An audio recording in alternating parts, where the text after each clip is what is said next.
Hey guys, welcome back to another tutorial from Being Skilled. In this tutorial, we will take a look at how to add paragraphs to a web page. So let's get ourselves a web page ready, a basic web page ready.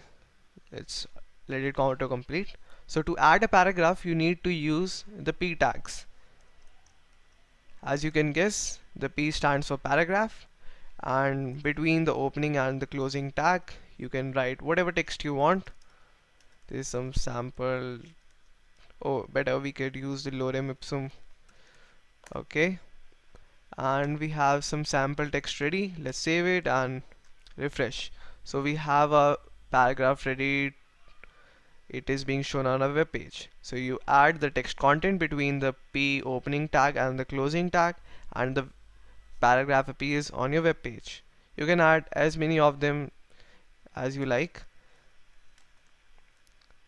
So we have 3 paragraphs on a web page. Let's take a look at some interesting behavior of paragraph. If you give these line breaks, you will assume that these line breaks get shown here. The line you get to see spaces here, but if you will refresh your web page, you will see that those line breaks aren't shown. In the source code we have these 3 line breaks, but here in the final output we don't get to see that. So that is a peculiar behavior of paragraph. To actually add line breaks, you will need to use the BR tag. BR stands for break. So if you add BR and refresh it, now you get to see those 3 line breaks. So to add line breaks, you need to use the BR tag. Another similar thing that happens is if you need to give some extra spaces between some words for some reason, if you do this, these also don't get shown in the final output because the multiple spaces are collapsed into one. In order to add extra spaces, you will need to add this special sequence of characters and NBSP and a semicolon after that. So this will add one extra space. Let's just copy and paste it. So you will now see a total of 3 spaces here.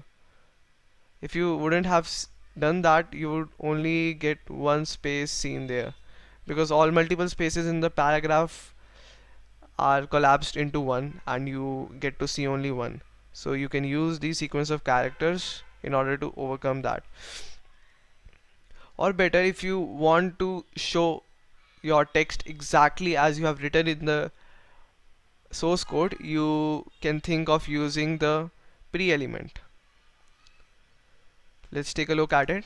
So the pre element stands for pre-formatted. So if you do something like this, y is equal to x, y is equal to 2, and print hello, and here you go. So it appears exactly as you have written it in the source code. If you would have used the paragraph tag, it would have shown one after the other. Y is equal to x, y is equal to 2, print hello, all on the same line.